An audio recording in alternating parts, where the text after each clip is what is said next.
menjabarkan secara lebih rinci tentang syarat-syarat seorang perawi dalam ilmu hadis serta contoh hadis yang sering dijadikan dalil untuk masing-masing syarat. Perawi adalah orang yang meriwayatkan atau menyampaikan hadis, baik itu secara lisan maupun tulisan.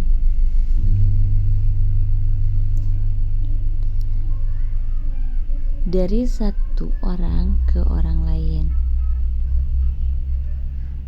Nah, di sini kita akan menjelaskan tentang syarat-syarat seorang perawi itu terbagi menjadi 7 bagian, yang mana yang ke-1 adalah Islam. Syarat-syarat seorang perawi yang ke-1 adalah Islam. Nah, seorang perawi harus menjadikan muslim karena merupakan wahyu yang disampaikan melalui Nabi Muhammad SAW.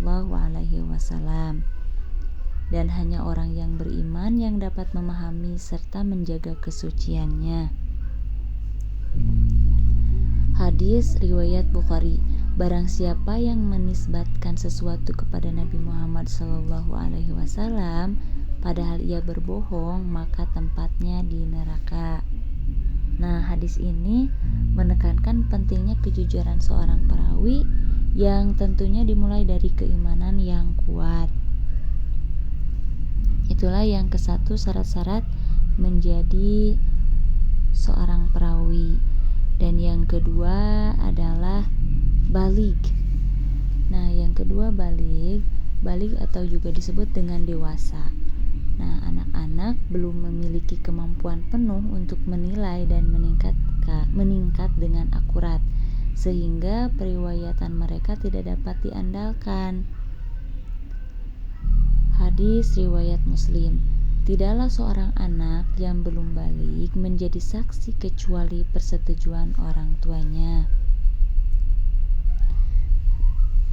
Meskipun hadis ini berbicara tentang persaksian, prinsip yang sama dipakai dalam menilai kemampuan periwayatan. Nah, itulah yang kedua. Dan adapun yang ketiga adalah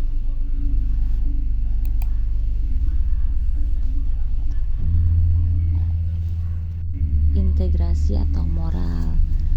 Nah, perawi harus memiliki akhlak yang baik, tidak melakukan dosa besar, karena hal itu dapat menurunkan kepercayaan terhadap riwayatannya.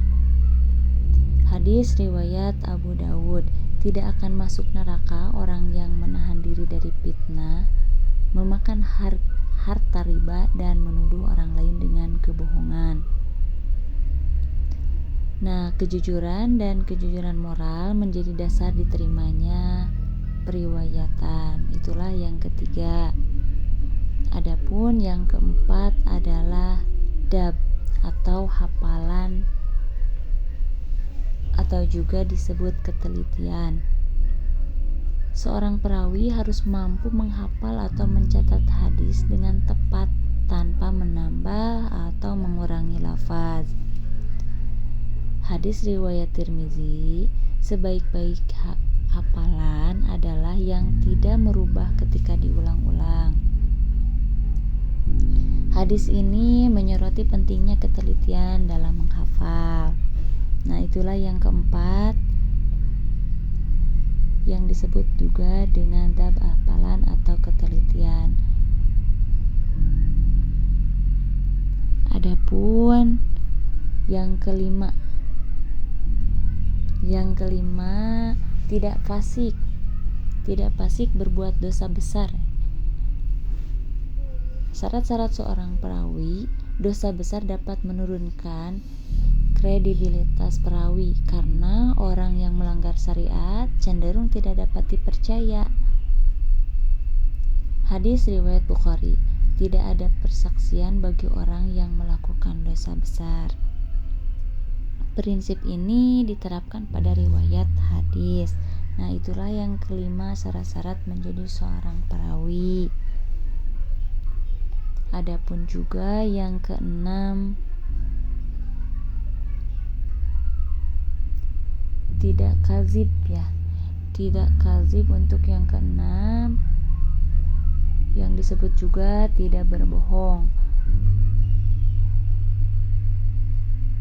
Kenapa? Alasannya syarat-syarat menjadi seorang perawi itu tidak berbohong. Kebohongan menghancurkan otoritas periwayatan seorang perawi. Harus terbebas dari kebohongan. Yang mana hadis riwayat Bukhari, janganlah kamu menisbatkan kepadaku sesuatu yang tidak aku katakan, karena siapa yang menisbatkan kepadaku sesuatu yang tidak aku katakan, maka tempatnya di neraka. Nah, itulah yang keenam syarat-syarat menjadi seorang perawi, yaitu tidak kazib, yang keenam ya. Dan dilanjut lagi untuk yang ketujuh, tidak mudallis, yang artinya tidak menyembunyikan atau mengubah sanad. Yang mana alasan syarat-syarat seorang perawi, sanad atau rantai periwayatan harus jelas, menyembunyikan atau mengubahnya, menipu umat. Hadis pendukung, hadis riwayat Muslim, barang siapa yang menutupi atau menyembunyikan sanad, maka ia termasuk orang yang menipu. Menegaskan pentingnya kejujuran dalam menyampaikan sanad, ringkasan dengan singkat. Nah, Islam balik adalah tidak fasik, tidak kazib, tidak modalis. Nah, itu adalah syarat-syarat seorang perawi. Terima kasih. Assalamualaikum warahmatullahi wabarakatuh.